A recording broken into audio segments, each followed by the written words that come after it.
One संरक्षण आलं म्हणजे तिथे पेट्रोलिंग आलं. मग तुम्ही कधी रात्रीच्या वेळेला जंगलात जाऊन पेट्रोलिंग केलंय की नाही? काय एक्सपिरियन्स आहे तो? एक जस्ट लाईटच्या उजेडात आम्हाला पुढे दिसलं की तरस आहे म्हणून तिथे, आणि त्याने काय केलं, ते तरस तिने बाहेर येऊन, तर आमची जिप्सी बंद पडली. अच्छा. पूर्ण त्या रात्रीच्या शांततेत. वन्य प्राणी गणना ही दर बुद्ध पौर्णिमेला होते. पाणवठ्यावर जे येणारे प्राणी असतात त्यांची गणना होते. म्हणजे आपण त्यांच्या अधिवासात प्रवेश केलेला आहे, त्याच्यामुळे आपण मानव आणि प्राण्यांमधला संघर्ष बघतोय. पण हे स्वरूप आता का वाढले असं तुम्हाला वाटतं? निसर्ग सक्षम आहे माणसाच्या गरजा भागवण्यासाठी, पण त्याचा हव्यास भागवण्यासाठी नाही. याच्यासाठी अवेअरनेस गरजेचं आहे की जंगल हे तिथे काम करणाऱ्या वनाधिकाऱ्यांसाठी, कर्मचाऱ्यांसाठी वाचवत नाही. जंगल हे समस्त मानवजातीसाठी वाचवणं आवश्यक आहे. कधी कधी अधिकारी कर्मचारी यांना डांबून ठेवण्याचेही प्रसंग येतात, किंवा त्यांच्यावरती दगडफेक वगैरे होते. वन अधिकारी असणं, रात्रीचा बंदोबस्त तिथे करणं किंवा पेट्रोलिंग करणं, आणि त्यातल्या त्यात एक महिला अधिकारी म्हणून काय चॅलेंजेस तुम्हाला वाटतात? As a range forest officer त्या पदावर कधी महिलांनी काम केलेलं नव्हतं. सो तुम्ही त्या पदावर काम करणाऱ्या पहिल्या महिला, जी आमची बॅच सिलेक्ट झाली त्याच्या ज्या महिला आहेत आम्ही, तर त्या आम्ही पहिल्या आहोत. मला सांगा ना की ह्या जंगल सफारीज वाढल्यामुळे तुमचं काम किती अवघड किंवा सोपं झालंय? शक्यतो जंगलापासून जी दूर राहणारी लोक आहेत त्यांना असं वाटतं की आमचा आणि जंगलाचा काय संबंध, किंवा वाघ वाचवायचा मग जंगल वाचतं, पण त्याचा आमच्याशी काय संबंध. अनेकदा शिकारीला वाघ आलेले असतात बाहेर, तेव्हा ते शिकार पण लोकांना प्रत्यक्ष बघायला मिळते, पण त्यावेळेला ती पॅनिक सिच्युएशन क्रिएट केली जाते लोकांकडून. आता उन्हाळा जो आहे, डिसेंबर नंतरचा सीझन जो आहे तो वनवळ्याचा असतो. एखादा छोटीशी झालेली आपल्याकडनं जी चूक असते ती कितीतरी जंगल नष्ट करू शकते.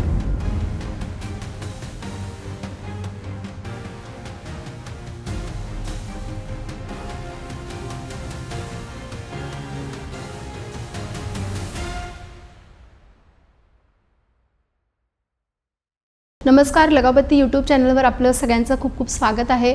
आज आपण जंगलात फिरायला जातो, पण त्या जंगलाचं संरक्षण करणं ही जेवढी आपली जबाबदारी असते त्याच्यापेक्षा जास्त ती जबाबदारी असते शासनाची. आणि याच शासनाचं काम पाहणाऱ्या, वन अधिकारी म्हणून काम पाहणाऱ्या शिल्पा देवडकर मॅडम आज आपल्यासोबत आहेत. आपण त्यांच्याकडून जाणून घेऊया आहे की हे जंगल विश्व नेमकं आहे काय. मॅडम, तुमचं लगावती यूट्यूब चॅनलवर खूप खूप स्वागत आहे. आम्ही जंगल फिरायला जातो, पण त्याचं संरक्षण करणं हे कशा पद्धतीने काम केलं जातं हे आम्हाला न समजणारी गोष्ट आहे. कारण आपला जंगल हा भाग असा आहे की तो आपल्याच एका विश्वाचा भाग आहे, त्याच्यामुळे त्याचं संरक्षण होणं ही अत्यंत महत्त्वाची गरज आहे. एक वन अधिकारी म्हणून तुम्ही या सगळ्याकडे कसं पाहता? आम्ही जर जंगल बघायचं असेल एक सामान्य माणूस म्हणून, तर ते कसं पाहिलं पाहिजे? आपण आता एक मुळापासूनच जंगल विश्व समजून घेण्याचा प्रयत्न करूयात. जंगल म्हणजे आपण जसं म्हणतो की झाडं, झुडपं, पशु पक्षी असं, आणि घनदाट जंगल, घनदाट झाडी अशी आपली कल्पना आहे लहानपणापासून जंगलाबद्दलची. तर जंगल म्हणजे फक्त झाडं येत नाही, तर तो एक अधिवास असतो वन्य प्राणी, पशु पक्षी यांचा. तर तो माळरानही असू शकतो. बरोबर. म्हणजे आपल्या इथे गवताळ प्रदेश भरपूर आहेत, तर ते सुद्धा जंगल म्हणूनच खरं तर पाहिलं पाहिजे आपण. आणि जंगलाचे प्रत्यक्ष अप्रत्यक्ष फायदे जे आहेत ते आपण अगदी शाळेपासून शिकत आलो. म्हणजे जगण्यासाठी लागणारा जो ऑक्सिजन आहे ते अगदी कारखान्यांना औद्योगिकरणासाठी लागणारा कच्चा माल इथपर्यंत आपण जंगलावरती निर्भर आहोत. आणि जे जंगलाभोवतीचे राहणारे आहेत आदिवासी बंधू भगिनी, आपले बांधव, तर त्यांचं तर बेसिक गोष्टींसाठी सुद्धा ते जंगलावर अवलंबून असतात. तर असं हे जंगल, जरी त्याचं व्यवस्थापन करण्यासाठी वनविभाग कार्यरत आहे, किंवा सगळ्याच राज्यांमध्ये वनविभाग सक्रियपणे जंगलांच्या संरक्षणासाठी काम करत आहेत, पण जो ऑक्सिजन आहे तो ऑक्सिजन मिळताना तो कधी निसर्ग कधी दुजाभाव करत नाही की हे माझ्यासाठी काम करतात, यांना द्यायचा यांना नाही. म्हणूनच मुळात जगण्यासाठी लागणारा ऑक्सिजन आपण सगळेच घेतोय, म्हणून ही सगळ्यांचीच जबाबदारी आहे जंगलाचं रक्षण करण्याची. पण एक वन अधिकारी म्हणून जेव्हा तुम्ही जंगलामध्ये जाता कामासाठी, किंवा तुमच्या कामाचा नेमका आधी भाग काय आहे ते आम्हाला सांगा ना. एक वन अधिकारी म्हणून तिथे काय काम करावं लागतं ॲक्च्युअल ग्राउंडवर? वनविभागामध्ये वेगवेगळ्या शाखा आहेत. वन्यजीव, सामाजिक वनीकरण, प्रादेशिक कार्ययोजना, अशा वेगवेगळ्या शाखांमार्फत वनविभागाचं कार्य चालतं. आणि वनाचं जे बेसिक युनिट आहे ते आहे बीट, नियत क्षेत्र आपण ज्याला म्हणतो. म्हणजे एक वनाचं म्हणजे एक जमिनीचं एक लहान पार्सल जे आहे ते युनिट राहतं. असे काही बीट मिळून एक वनपरिमंडळ तयार होतं आणि ते मिळून एक रेंज तयार होते. म्हणजे रेंज हा एक युनिट राहतं की ते तिथलं जे वनक्षेत्र आहे त्याचं काम बघतं ते. मग आता जसं प्रादेशिक म्हटलं की वनाच्या बाहेर जे काही क्षेत्र येतं तिथल्या गोष्टी हँडल करणं म्हणा. वन्यजीव म्हटलं की आपल्याला सगळ्यांना रिनाऊंड आहेत ताडोबा, जंगल सफारी, मेळघाट. तर तिथलं जे काही अशा ठिकाणचं मॅनेजमेंट आहे संरक्षित वनांच्या इथलं, तर ते जे आहे ते वन्यजीव विभागाकडून होतं. या वनक्षेत्रावरचं पुढील 10 वर्ष काय कामकाज चालणार आहे हे करण्यासाठी एक प्लॅन बनवला जातो, वर्किंग प्लॅन ज्याला म्हणतात. त्याच्यासाठी वर्किंग प्लॅन सर्कल एक आहे. तर असे वेगवेगळे काय म्हणतो आपण त्याला शाखा आहेत. त्याच्यातलीच एक शाखा आहे सामाजिक वनीकरण, की ती वनेतर क्षेत्र सोडून जे काही प्लांटेशनची कामं होतात किंवा शाळेमध्ये हरित सेनेच्या शाळा तुम्ही ऐकल्या असतील की तिथून जे काही अवेअरनेस क्रिएटिंग काम होतं. सामाजिक वनीकरण विभागाचा मूळ उद्देश तोच आहे की लोकांमध्ये वनसंवर्धनाचं जागृती निर्माण करणं. आपण लहान होतो तेव्हा आपल्याला एक जाहिरात आठवत असेल, सामाजिक वनीकरण विभागाची जाहिरात होती, पोरी पाहुणा आला बघ, तर ती जाहिरात होतीये. तर अशा वेगवेगळ्या माध्यमातून म्हणजे एकाच वेळेस जनजागृती करणं इतपत संवेदनशील राहणं, त्याचबरोबर शिकार, वन्यप्राण्यांची तस्करी, अतिक्रमण ह्या गोष्टींना आळा घालण्यासाठी कठोरतेने निर्णय घेणं, अशा संवेदनशील टू कठोर अशा वेगवेगळ्या याच्यामधून वन विभागातील अधिकारी कर्मचारी यांना काम करावं लागतं. पण आता म्हणजे आता वन संरक्षण आलं म्हणजे तिथे पेट्रोलिंग आलं. मग तुम्ही कधी रात्रीच्या वेळेला जंगलात जाऊन पेट्रोलिंग केलंय की नाही? हो, माझा एक काय एक्सपिरियन्स आहे तो? माझं एक वन्यजीवमध्ये माझी एकदा सेवा होती. मी जसं तुम्हाला मगाशी उदाहरण दिलं की जंगल म्हणजे आपल्याला घनदाट झाडीच वाटतं, तर तसं एक छोटंसं मायराण आहे. तर तिथे मी सेवा केलेली आहे. तर बोरी, बाभळी आणि गवताळ प्रदेश, तर त्याच्यावरती एक सुंदरसा लेखही मी लिहिलेला आहे तिथल्या अनुभवांवरती. तर रात्रीचं आम्ही गस्त घालत होतो आणि तिथे लांडगा, नंतर आपण काय म्हणतो खोकड, तरस जे निशाचर प्राणी आहे तरस, तर त्यांची तिथे वावर आहे त्या इथे आणि चिंकारासाठी ते प्रसिद्ध आहे. तर तिथे आम्ही पाहिलं तरसाच्या काहीतरी खुणा दिसायच्या पण कधी तरस दिसला नव्हता. तर त्या रात्रीच्या गस्तीमध्ये आम्हाला एक त्याची जागा माहित होती, पण आपण डिस्टर्ब करत नाही. गस्तीच्या दरम्यान सुद्धा आम्ही ती काळजी घेतो की त्यांच्या कुठल्या अधिवासाला धक्का नाही लागला पाहिजे. तर एक जस्ट लाईटच्या उजेडात आम्हाला पुढे दिसलं की तरस आहे म्हणून तिथे, आणि त्याने काय केलं ते तरस तिने बाहेर येऊन तिची जी जागा होती तिथून ती बाहेर गेली. तर जे अनुभवी वनमजूर वगैरे आपल्या बरोबर असतात तर त्यांनी तेव्हा एक सांगितलं की तिची पिल्लं तिथे आहेत आणि आपण जर ती तिथेच थांबली तर आपल्यापासून तिला धोका आहे हे तिने ओळखलेलं आहे आणि म्हणून ती आपलं लक्ष डायव्हर्ट करण्यासाठी दुसरीकडे गेली. तर तो एक जो क्षण होता ना, म्हणजे तरस पाहिलेलाचा आनंद होता, पण त्यातूनही निसर्गही या लोकांना म्हणजे जसं आपल्याला असं वाटतं की आपण फार विचारशील आहोत, आपल्याला सगळं समजतं, तर निसर्गातला प्रत्येक जीव, जंतू, प्राणी आहे की ज्याला ती सुज्ञता आहे आणि त्यातूनही एक आई म्हणून प्राण्यांमध्येही तेवढं मातृत्व आहे आणि तीही रक्षण करण्यासाठी तेवढीच समर्थ आहे. तर ते मला जास्त अपिलिंग असं वाटलं. म्हणजे निसर्ग रात्रीतनं जो निसर्ग दिसतो तो खरंच वेगळा असतो. बरोबर. जंगलाचं रात्रीचं रूप प्रचंड वेगळं असतं. सकाळी आपल्याला पक्ष्यांचा किलबिलाट ऐकायला येतो, पण रात्री जंगली प्राणी आहेत, वाघ असेल किंवा अजूनही तुम्ही जी नावं सांगितली तरस आणि हे, तर ते थोडंसं भयावह रूप दिसतं जंगलाचं. पण अशा वेळेला तिथं काम करणं हे खरंच खूप धोक्याचं पण आहे आणि तेवढंच धाडसी पण आहे असं आपण म्हणूयात. तर आणखीन काय असा अनुभव तुम्हाला दिसलाय आणि त्या क्षणाला असं वाटलं की खूप काळजीने किंवा एक वेगळंच रूप दिसतंय तिथे, असं काय वेगळे अनुभव आलेत अजून? खरं सांगायचं तर जंगल आपण रात्रीचं जरी आपण भयावह वगैरे म्हणत असू ना, तर एक वेगळ्याच प्रकारची शांतता जंगलात असते.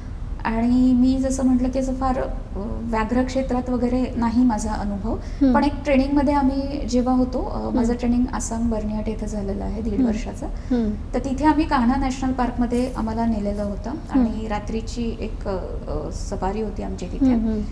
तर तिथे ट्रेनिंगमध्ये होतो, अजून फॉरेस्ट डिपार्टमेंटच्या कामाची ओळख व्हायची होती. तर आमची जिप्सी बंद पडली. अच्छा. पूर्ण त्या रात्रीच्या शांततेत, आणि आमच्यासाठी तो नवीन एक्सपिरियन्स होता. आणि वाघीण होती ती पूर्ण अशी, म्हणजे ती समोर दिसली म्हटलं आता आपण काहीच नाही करू शकणार आहे, आता जे करणार आहे तीच करणार आहे. पण आम्ही फक्त अगदी शांत होतो. पहिल्यांदाच वाघ बघत होतो, वाघीण पाहत होतो, तेही एवढ्या रात्री, मध्यरात्री भर जंगलामध्ये. तर तो म्हणजे आमच्यावर आमचे कोर्स डायरेक्टर वगैरे पण होते, पण त्यांच्यासाठीही तो क्षण फार हे होता. सगळे एकदम शांत होतो, वाट पाहत होतो काय होईल. तर तिने काहीही नाही, ती बराच वेळ थांबली. पुन्हा तिने आमच्याकडे पाहिलं आणि आमच्याकडे पाहत पाहत ती पुन्हा आमच्या उजव्या हाताला येऊन पुन्हा थांबली आणि तिथून ती शांतपणे जंगलात निघून गेली. म्हणजे तेव्हा आपण एक फील झालं की जर वन्य प्राण्यांना आपण काही केलं नाही, जसं आता आपण मानव वन्यजीव संघर्ष बघतोय, बिबट्या जंगलात वाघाकडनं अटॅक होत आहेत, अतिक्रमण, तर तिथे मला हे सांगावंसं वाटतं की आपण ते का करतायत. तर आम्ही त्यांच्या जंगलात होतो, म्हणजे त्याच्या अधिवासात होतो, पण आम्ही त्याला काहीही केलं नाही, त्याला आमच्याकडनं कोणताही धोका वाटला नाही, त्याच्यामुळे तो काहीही न करता निघून गेला. पण आता आपण त्यांच्या घरात अतिक्रमण करत आहोत, त्यांना दुसरा पर्याय नाही, त्याच्यामुळे स्वसंरक्षणार्थ त्यांना पुढे जाऊन अटॅक होणं आणि या दुर्दैवी घटना घडतात. तर असे काही अनुभव आहेत. आणि रात्रीचं जंगल खरंच फार वेगळं असतं. जे मी म्हटलं की गवताळ प्रदेशातला जो होता तिथे तर बऱ्याच वेळा अनुभव घेतलाय. बुद्ध पौर्णिमेला एक मी सांगते की हे होते, प्राणीगणना होते, वन्य प्राणीगणना. त्यावेळेस रात्रभर असं मचाणावर वगैरे बसून. बुद्ध पौर्णिमाच का? कारण फुल मून असतो आणि पूर्ण याच्यामध्ये, कारण आपण लाईट आर्टिफिशियल नाही वापरू शकत, तर पाणवठ्यावर जे येणारे प्राणी असतात त्यांची गणना होते तिथे. आणि मग साधारणतः एवढे एवढे हे या जातीचे हे प्राणी आहेत असं सांगितलं जातं. तर हे ते कशा पद्धतीने केलं जातं थोडं सांगा ना मला डिटेलमध्ये. वन्य प्राणी गणना ही दर बुद्ध पौर्णिमेला होते आणि याच्यामध्ये आपण जे काही निसर्गप्रेमी आहेत, कॉलेज स्टुडंट्स आहेत, त्यांचंही पार्टिसिपेशन घेतो. मुळातच लोकसहभागातून वन्यजीव संरक्षण वनसंवर्धन अशी कन्सेप्ट आहे आपली. तर याच्यामध्ये पाणवठ्याच्या ठिकाणी, म्हणजे आपल्याला माहिती आहे की दुर्भिक्ष असतं पाण्याचं आणि खाद्याचं भर उन्हाळ्यामध्ये, तर काही नैसर्गिक पाणवठे किंवा कृत्रिम पाणवठे आहेत ते जंगलामध्ये केलेले असतात आणि तिथे उंचावर असं मचान केलेलं असतं आणि मग तिथे असे ग्रुपने बसतात आणि मग आलेल्या प्रजाती वाईज नोंदी आणि मग त्याचं दुसऱ्या दिवशी संकलन करून एक आकडा प्रसिद्ध होतो.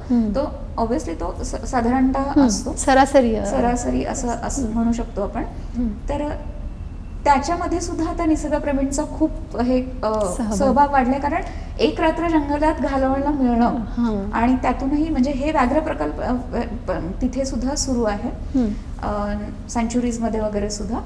तर तिथे एक रात्र अशी घालवायला मिळणं, तोही अनुभव घेत आहेत. तर दर बुद्ध पौर्णिमेला ही प्राणीगणना होते आणि दर काही ठराविक वर्षानंतर व्याघ्रगणना ऑल ओव्हर देशभरामध्ये होत असते. आम्ही फक्त जंगलात जातो ते प्राणी बघण्यासाठी, पण तिथलं इतरही जे झाडं असतील किंवा जे दुर्मिळ झाडं असतील किंवा दुर्मिळ प्राणी असतील तर त्यांचं संरक्षण हा एक वेगळा विषय आहे. आता असं झालं आहे की अतिक्रमणामुळे म्हणजे आपण त्यांच्या अधिवासात प्रवेश केलेला आहे, त्याच्यामुळे आपण मानव आणि प्राण्यांमधला संघर्ष बघतोय.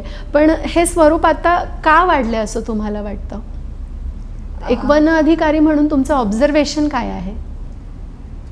जसं आपण म्हणतो की निसर्ग सक्षम आहे माणसाच्या गरजा भागवण्यासाठी, पण त्याचा हव्यास भागवण्यासाठी नाही. तर आता सध्या जो लोकसंख्या वाढतीये, जो ताण जंगलावरती येतोय, म्हणजे जागा अपुरी पडत आहे, तर या सगळ्या गोष्टींचा ताण जंगलावरती येत आहे. जंगलाच्या खालचं जे क्षेत्र आहे त्यावरती येत आहे.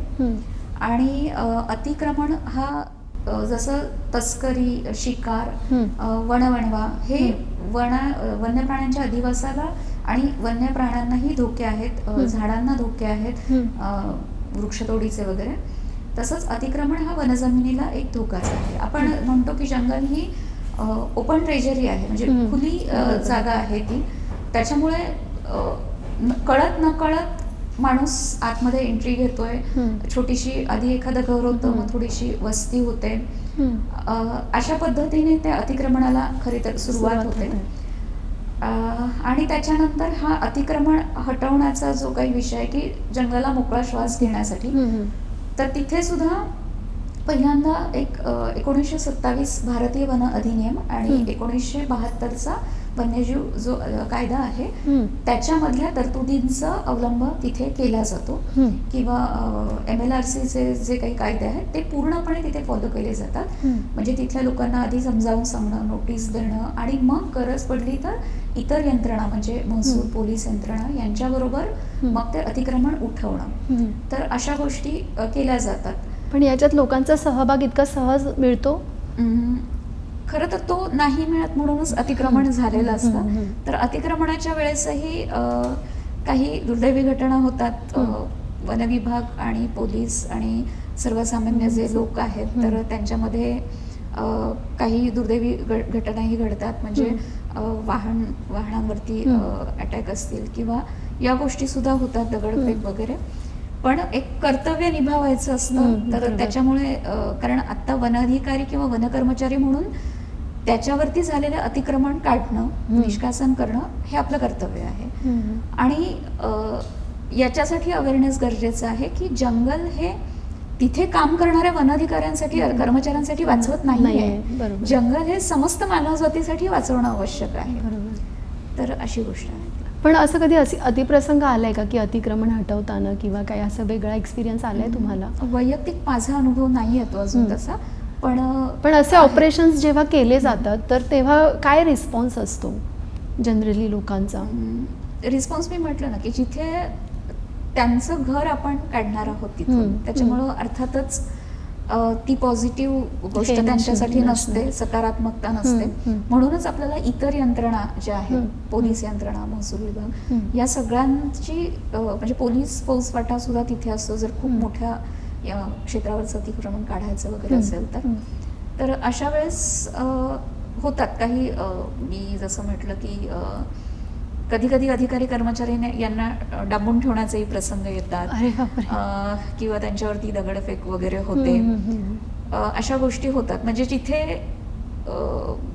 लॉचा विषय येतो, म्हणजे कायदा अवलंबावा लागतो, तिथे या गोष्टी सुद्धा थोड्याफार प्रमाणात होतात. निसर्ग आपल्याला नवीन नवीन गोष्टी शिकवतो सुद्धा आणि त्याचा आनंद घ्यायलाही शिकवतो. आज म्हणूनच जंगल सफारीचा एक वेगळा ट्रेंड आपल्याला बघायला मिळतो. मला सांगा ना की ह्या जंगल सफारीज वाढल्यामुळे तुमचं काम किती अवघड किंवा सोपं झालंय? जो हा जंगल सफारी हा जो आहे तो आपण म्हणतो की टुरिझमचा, निसर्ग पर्यटनाचा एक भाग आहे. हे निसर्ग पर्यटन याच्यासाठी आपण त्याच्यावरती भर दिला जातो, निसर्ग पर्यटनावरती, की तिथे म्हणजे पुणा, मुंबई सारखे जे सिटीज आहेत तिथे राहणाऱ्या लोकांना आम्ही तर जंगलापासून दूर राहतो. म्हणजे हे उदाहरण दिलं, पण शक्यतो जंगलापासून जी दूर राहणारी लोक आहेत त्यांना असं वाटतं की आमचा आणि जंगलाचा काय संबंध, किंवा वाघ वाचवायचा मग जंगल वाचतं, पण त्याचा आमच्याशी काय संबंध. हा थोडक्यात एक विषय असतो. म्हणून निसर्ग पर्यटनाच्या माध्यमातून या लोकांनाही तिथे आणणं आणि नक्की जंगल म्हणजे काय संपदा आहे, किती वैविध्य आहे हे दाखवणं. आणि तिथे निसर्ग पर्यटन केंद्र असं प्रत्येक ठिकाणी एक आहे. ते निसर्ग पर्यटन केंद्र म्हणजे काय की तिथे जी जैवविविधता आढळते, वेगवेगळे पशु पक्षी असतील, प्राणी असतील, तर तिथे त्यांचे सायनेजेस लावलेले आहेत, तिथे बोर्ड्स तयार केलेले आहेत इन्फॉर्मेटिव्ह. काही ठिकाणी तर शोज केले जातात, शोज दाखवले जातात, व्हिडिओ शोज, स्लाइड शोज दाखवले जातात. तिथे मुलांच्या सहली येतात शाळेतल्या की हे का वाचवायचंय, तुम्ही तिथे आल्याशिवाय तुम्हाला तो जंगलाचा फील कळणार नाही. आणि मुळात उद्देश लोकसहभाग घ्यायचा आहे आपल्याला त्याच्यासाठी. तर याच्यामध्ये ताण येतोय जंगलावरती याचा, किंवा ज्या काही डूज अँड डोंट्स जंगल सफारीच्या वेळेस किंवा निसर्ग पर्यटनामध्ये फुलफिल करायला हवेत, पाळायला हवेत हम्म. डूज अँड डोंट्स, ते नाही पाळले तर नक्कीच त्याचं तिथे जेव्हा लोकांना तो अवेअरनेस येण्यासाठी काय करायला हवं, कारण आत्ता अलीकडे अशा केसेस पण बघितल्या की प्राणी बघायचे असतात, अगदी वाघ टोळीने असं म्हणजे 3-3, 4-4 वाघ एकेका वेळेला दिसतात, लोक त्याचा आनंद घेतात. अनेकदा शिकारीला वाघ आलेले असतात बाहेर, तेव्हा ते शिकार पण लोकांना प्रत्यक्ष बघायला मिळते, पण त्यावेळेला ती पॅनिक सिच्युएशन क्रिएट केली जाते लोकांकडून. तर हे सगळं अवॉइड करण्यासाठी, कारण ते प्राण्यांसाठी ते खूप महत्त्वाचं असतं, हे सगळं अवॉइड करण्यासाठी लोकांनी नेमकी काय काळजी घ्यायला हवी याच्या बाबतीत तो अवेअरनेस नसतो, ती फक्त एक ट्रीप असते आणि म्हणून बघायला गेलेलं असतं. सो ह्याच्याबद्दल तुम्ही काय सांगाल की हे कसं सगळ्या लोकांनी काही गोष्टी करायला हव्यात आणि काही नाही करायला हव्यात?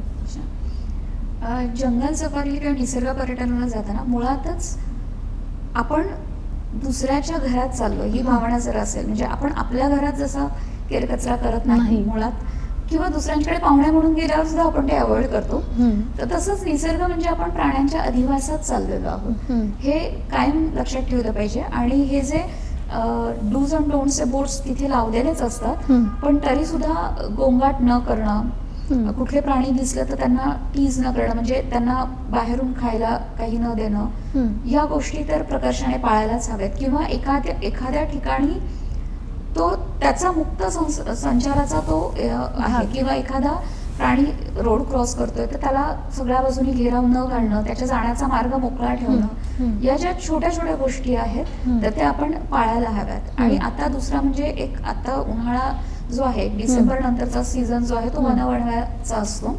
एखादा छोटीशी झालेली आपल्याकडनं जी चूक असते ती कितीतरी जंगल नष्ट करू शकते. म्हणजे काही ठिकाणी आता वनभोजनाचा आनंद घ्यायला जातात, जेव्हा एखाद्या ठिकाणी थांबतात, कल्पना नसते की हा जंगलाचा भाग आहे, एक मोकळी जागा म्हणून हे केलं जातं. काही वेळेस पर्पजफुली सुद्धा आगी लावण्याच्या घटना घडतात, किंवा वनभोजन केल्यानंतर ते तसंच पेटतं ठेवलं जातं आणि मग ती आग पसरते. तर या गोष्टींची सुद्धा आपण काळजी, एक छोटीशी चूक किती महागात पडू शकते. बरोबर.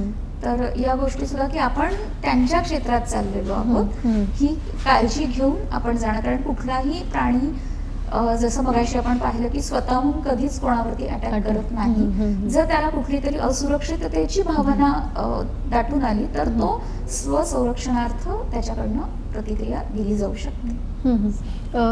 जंगल म्हटलं की तिथे सुद्धा मानवी वस्तीतले जे नियम आहेत ते लागू व्हायला हवेत, अगदी जमिनीच्या संरक्षणापासून. तर तुमच्या कामाच्या भागामध्ये हे लँड रेकॉर्डिंग कसं केलं जातं?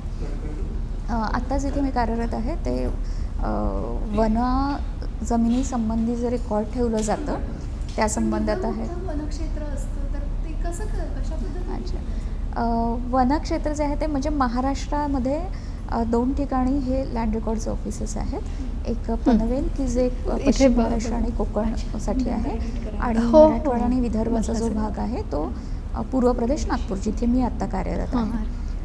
तर इथे सगळ्याच महाराष्ट्राचे रेकॉर्ड ॲट अ टाईम बघतो असं नाही. तर जसं मगाशी मी सांगितलं की एक एक छोटे युनिट असतात, तर तिथून रेंज जे बीट आपण मिळून म्हणतो तिथे रेंज फॉरेस्ट ऑफिसर असं, तर तिथे रेंजचे रेकॉर्ड आणि त्या काही रेंजेस मिळून एक डिव्हिजन बनते.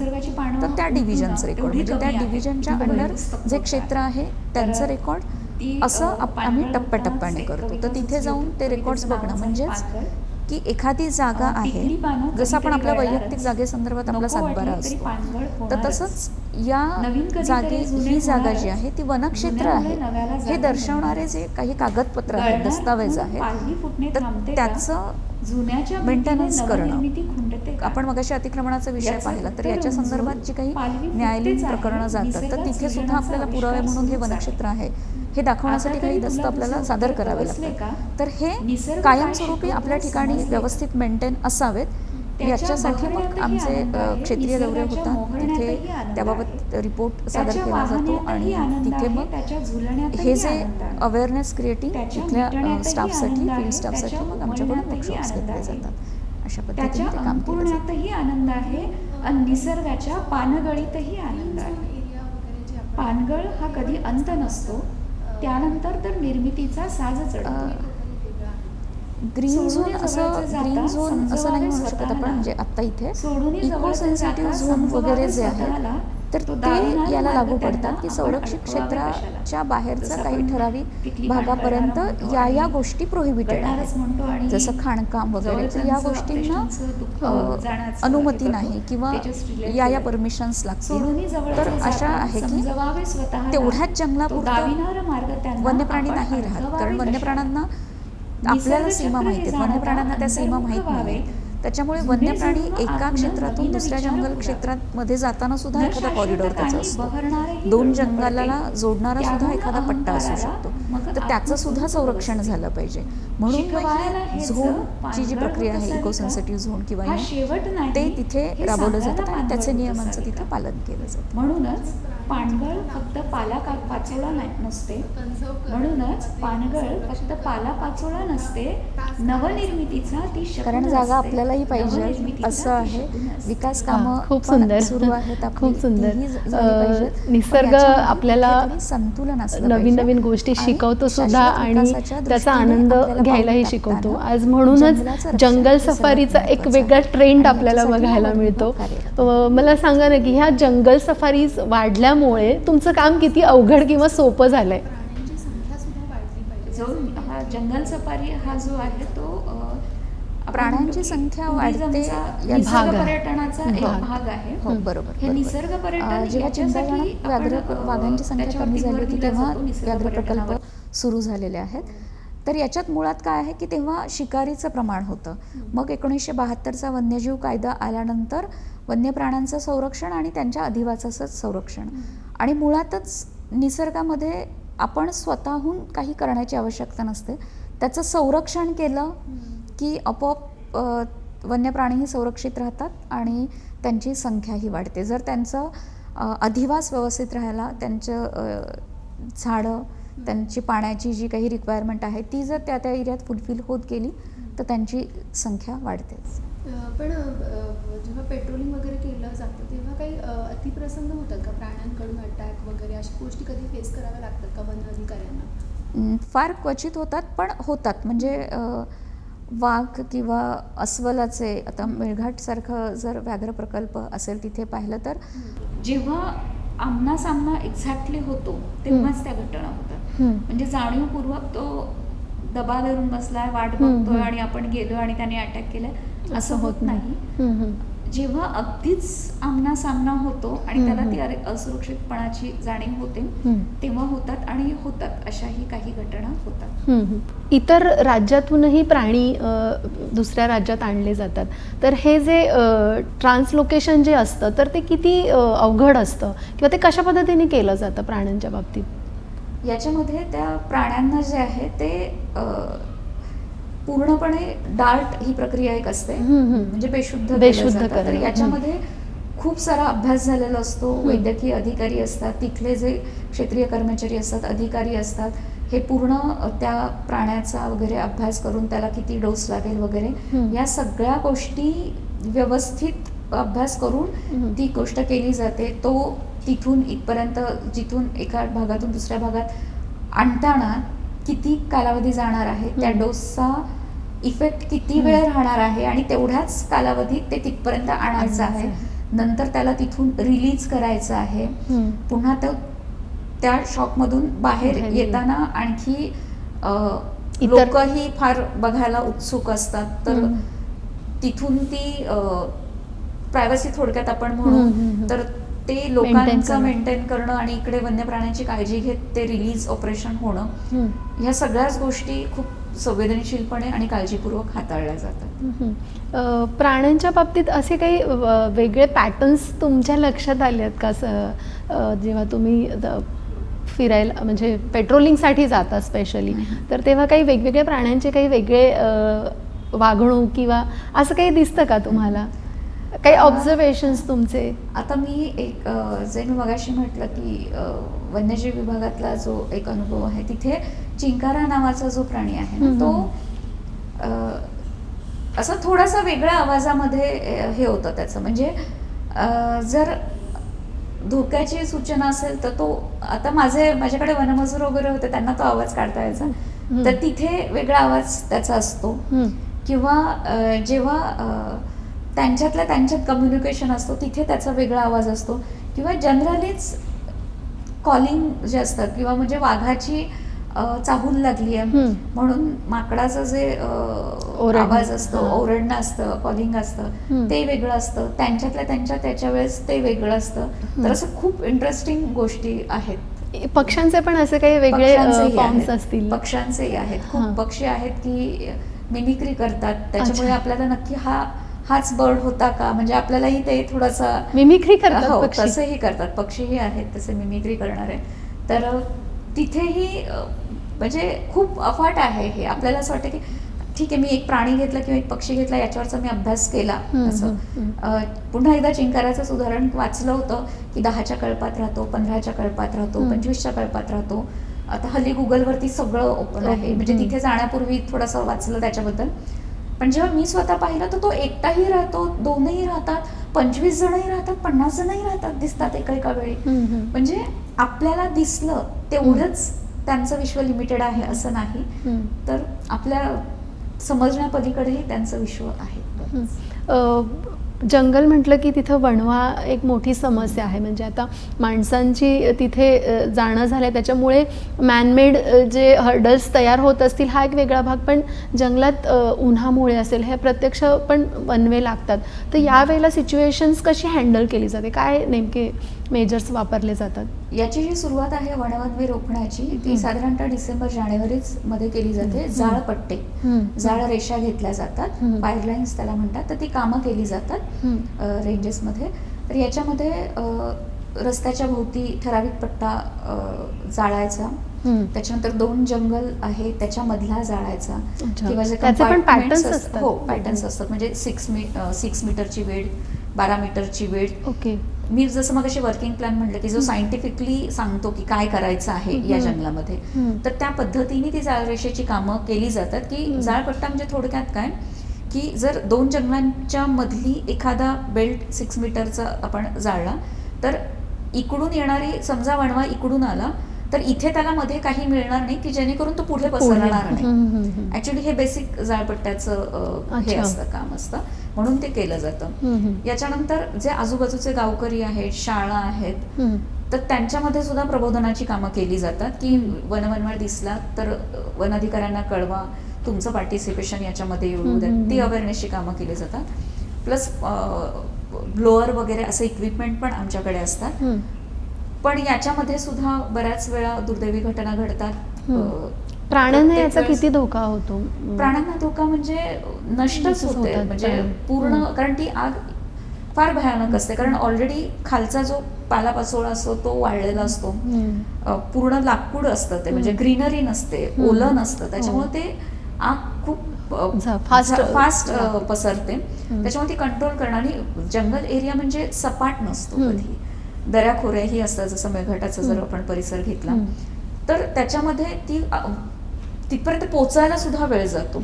तर याच्यामध्ये अग्निशमन दल तिथं पोहोचूच शकत नाही ना, त्याच्यामुळे त्यांची हेल्पच घेता येत नसेल. मग ते स्टॉप करण्यासाठी दुसरे काय मेजर्स असतात? मेजर्स मी जसं म्हटलं ब्लोअर वगैरे असतो, तिथल्या तिथे पाण्याची जी सोय असते ती असते. अगदीच बेसिक म्हणजे तिथलंच झाडोरा वगैरे घ्यायचा, त्यानेच त्याच्यावरती मारायचं, असं म्हणजे हर तऱ्हेने ते प्रयत्न केले जातात. याच्यामध्ये वणवा लागल्यानंतर जंगलाची अवस्था पाहणं फार भीषण असतं. ते पक्ष्यांची घरटी, अंडी जळालेली असतात, छोटे छोटे बर्ड्स असतात, अर्धे प्राणी म्हणजे होरपळलेले असतात, मेलेले असतात. तर ते जर आपण पाहिलं ना तर आपल्याला ती भयावहता कळते. आणि वणवा म्हणजे आपण आता पुण्याच्या बाजूने वगैरे गेलो तर डोंगराला असं लाइटिंग केल्यासारखं लाल दिसतं. असं ती भयावहता जेव्हा आपण ते प्रत्यक्ष बघतो, की आता आमचं जे काही प्रसिद्धी विभाग आहे त्यांच्या माध्यमातून ज्या अवेअरनेस क्लिप्स वगैरे तयार होतात, त्याच्यामध्ये ॲनिमेटेड आम्ही हे दाखवतो की ते पक्ष्याचं घरटं पडलेलं आहे, ते प्राणी जळालेले आहेत, त्याची दाहकता लोकांनाही कळावी म्हणून. तर याच्यामध्ये श्वास घ्यायला सुद्धा ते विझवताना त्रास होत असतात. अशा याच्यामध्ये कॅज्युअलिटी सुद्धा होतात. म्हणून निसर्ग निर्मितपेक्षा मानव निर्मित वणव्याचं प्रमाण जास्त आहे. म्हणून ती आपली जबाबदारी राहते ही वणवा रोखण्याची. आणि याच्यामध्ये एक ऍड करेल मी की एक आधुनिकतेचं सुद्धा याच्यामध्ये केलेलं आहे की फायरचे अलार्म सुद्धा येतात. तर ती एक सिस्टीम सॉफ्टवेअर डेव्हलप झालेलं आहे की पण मग ते जंगलात कसे सेट केले जातात? सॉफ्टवेअर्स आहेत ते तर त्या पद्धतीचं ते काम करतात तर टेक्निकली. तर त्याच्यामुळे फायर अलर्ट येतो आणि समजतं की इथे इथे लागले, म्हणजे आधी कोणी सांगितल्यावरती तो धूर दिसल्यानंतर तर आता ते फायर अलर्ट येतात की जेणेकरून तिथे पोहोचणं सोपं लवकर पोहोचू शकतो. दुसरा एक मानवनिर्मितच जंगलाला त्रास होणारी गोष्ट आहे म्हणजे तस्करी. खूप मोठ्या प्रमाणात जंगलामधून प्राण्यांची असेल किंवा पक्ष्यांची तस्करी केली जाते. तर हा टास्क खूप मोठा आहे. तर ते कशा पद्धतीने वन अधिकाऱ्यांमार्फत तो कंट्रोल केला जातो किंवा असे काय प्रसंग आहेत तस्करीबद्दल जे तुम्ही फेस केलेले आहेत? तस्करीबद्दल मी वैयक्तिक असं काही फेस केलेलं नाही आहे, पण याच्या मागे ना अंधश्रद्धा बऱ्याच आहेत की म्हणजे याची स्किन या प्राण्याची इथे लागते किंवा याचं शिंग असेल तर याच्यासाठी उपयुक्त असतं, अशा अंधश्रद्धा बऱ्याच आहेत. त्याच्यामुळे खरं तर त्याची तस्करी होते आणि याचं खूप मोठं आंतरराष्ट्रीय बाजारपेठ सुद्धा आहे त्याला. याच्यामध्ये सगळे हे वन्यजीव विषयक तस्करीचे वगैरे जे गुन्हे आहेत त्याचा तपास केला जातो. ती वेगळ्याने यंत्रणा कार्यान्वित आहे आणि याच्यामध्ये मग इतर पोलीस यंत्रणा असतील किंवा कस्टम्स वगैरे यांचा सुद्धा सहभाग घेतला जातो. पूर्वी झाड म्हणजे चंदन तस्करी आहे आपण बरेच ऐकलेलं आहे. तर आताही ते प्रमाण आहे तेवढं की काही कंट्रोल आलंय? नाही, आता त्या पद्धतीचं एवढं नाही जेवढं आपण तस्करी वगैरे वेब सिरीज मध्ये जे पाहतो ते थोडंसं वेगळं आहे आणि म्हणून आम्हाला वाटतं की हे असंच घडतं कारण त्याच्यामध्ये ड्रामा जास्त असतो. तर ते तुम्ही सांगा की ऍक्च्युअली ग्राउंडवर काय नेमकं होतं? नाही, याच्यामध्ये खूपसा त्याच्यामध्ये कंट्रोल आहे कारण खूप साऱ्या यंत्रणा याच्याबरोबर काम करतात. जसं मी सांगितलं मगाशी की रात्रीची गस्त असते, काही ठराविक टास्क असतात, म्हणजे एवढं पायी गस्त, एवढी वाहनातली गस्त असं ठरलेलं असतं आणि मुळातच वन अधिकारी कर्मचारी यांचं काम जे आहे ते वनक्षेत्राचं संरक्षण हे मूळ काम आहे. तर त्याच्यामुळे जी काही गस्त असते मग काही गोपनीय माहितीसुद्धा कलेक्ट केली जाते की कुठे काही गुन्हा घडणार असेल तर आधी ती जर माहिती आली तर त्याला आळा बसवण्यासाठी प्रयत्न केला जातो. आणि त्याचबरोबर जनजागृतीचंही काम केलं जातं की हे केल्यानंतर या कलमाचा वनगुन्हा नोंदवून एवढी शिक्षा होते की मुळात जसं आपल्याला पोलीस खात्याचे कलम माहीत असतात की जनरली 420 आपण वगैरे असे म्हणतो कलम, तर तसंही वन कायदासुद्धा तेवढाच कडक आहे.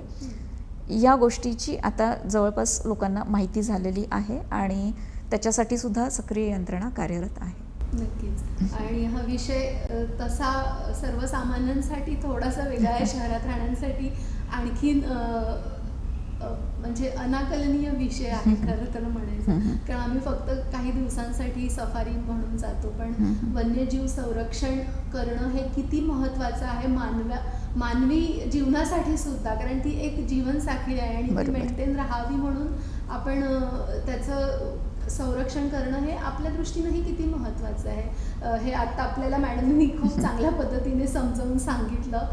मी आता थोडंसं जंगलाच्या इथून तुमच्या पर्सनल आयुष्याकडे येते की वन अधिकारी असणं, रात्रीचा बंदोबस्त तिथे करणं किंवा पेट्रोलिंग करणं आणि त्यातल्या त्यात एक महिला अधिकारी म्हणून काय चॅलेंजेस तुम्हाला वाटतात?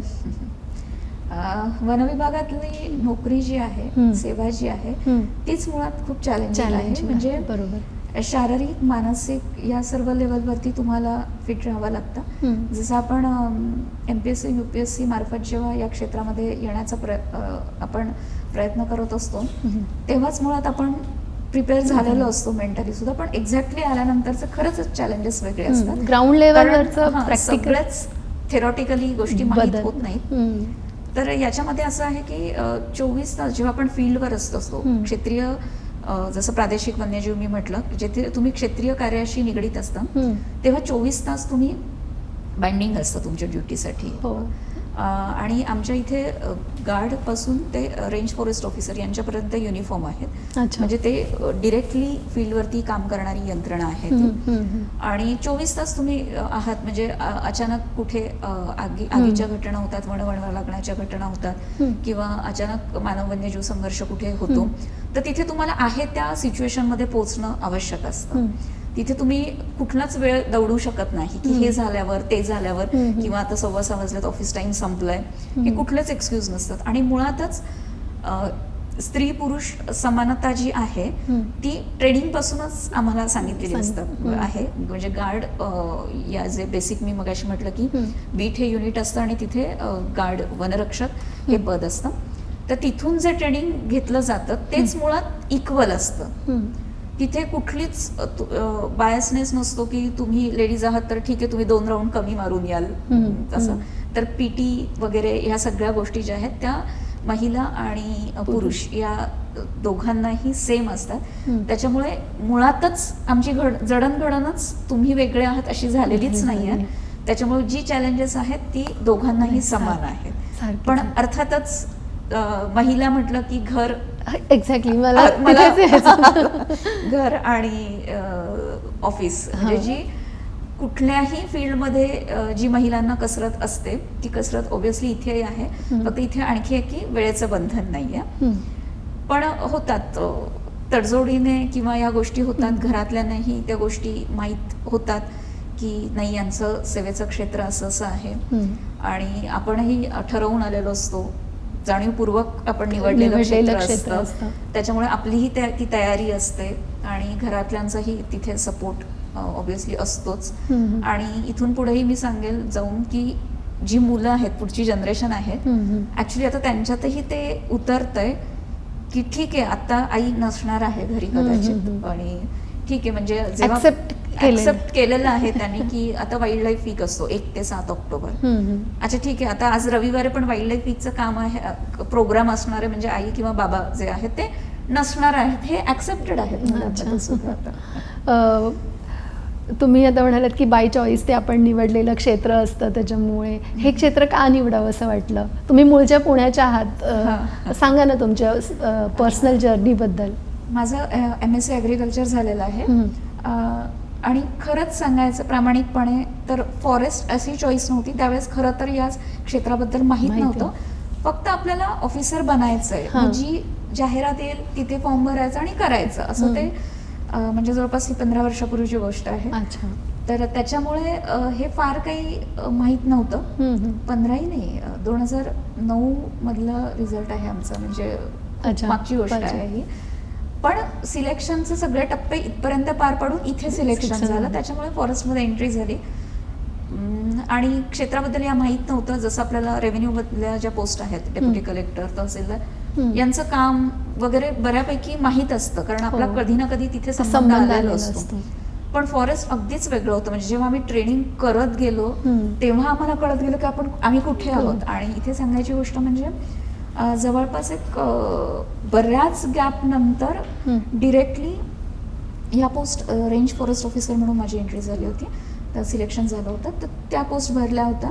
आणि त्या पदावरती महिला अधिकारी म्हणून सेवा देण्याची पहिलीच आमची संधी होती. अरे वा. म्हणजे as a range forest officer त्या पदावर कधी महिलांनी काम केलेलं नव्हतं. सो तुम्ही त्या पदावर काम करणाऱ्या पहिल्या महिला, जी आमची बॅच सिलेक्ट झाली त्याच्या ज्या महिला आहेत आम्ही, तर त्या आम्ही पहिल्या आहोत की as a range forest officer म्हणून डिरेक्टली त्या पदावर आलो. म्हणजे गार्ड फॉरेस्टर नंतर जे प्रमोशन होतं तो भाग वेगळा, पण डिरेक्टली MPSC तिकडे येणं. त्याच्यामुळे याच्याबद्दल कोणाला विचारावं लेडी ऑफिसरला किंवा काय असंही कोणी समोर, म्हणजे स्वतःच्याच अनुभवातून शिकणं. तर असा तो प्रवास होता. आणि मग इकडे सिलेक्शन झाल्यावरती लग्न आणि हे मग ऑब्व्हियसली बाकीचे मुद्दे जे आपलं दुसरीकडे फोकस होता, हे करू एक्झाम ती करू, मग ते ऑटोमॅटिकली बाजूला पडलं. आणि मग त्याच्यासाठी 1.5 वर्षाच्या ट्रेनिंगसाठी मग मी आसामला गेलो. अरे, आणि तिथून मग पोस्टिंग्स वगैरे जेव्हा होतात तर ते तो एक वेगळा संघर्ष असतो, तर त्याला कसं काय फेस केलं जातं? इथे पोस्टिंगच्या बाबतीत चॉईसचा काही विषय नसतो. तर त्याच्यामुळे आसाममधनं येतानाच आम्हाला कळालं की आमचे पोस्टिंग्स कुठे कुठे आहेत म्हणून. माझं सोलापूरमध्ये सामाजिक वनीकरण झालेलं आहे. नंतर पुण्यामध्ये मी पब्लिसिटीमध्ये काम केलेलं आहे. पब्लिसिटीमध्ये काम करताना सुद्धा खूप साऱ्या वेगवेगळ्या अंगाने फॉरेस्ट पाहता आलं. जनमानसामध्ये फॉरेस्टची प्रतिमा उभी करण्यासाठी किंवा हे जंगल आपल्यासाठी वाचवण्यासाठी सुद्धा बरेच प्रयत्न करता आले. म्हणजे तिथे आम्ही सगळे इलेक्ट्रॉनिक माध्यम, प्रिंट मीडिया सगळा यूज करता आला.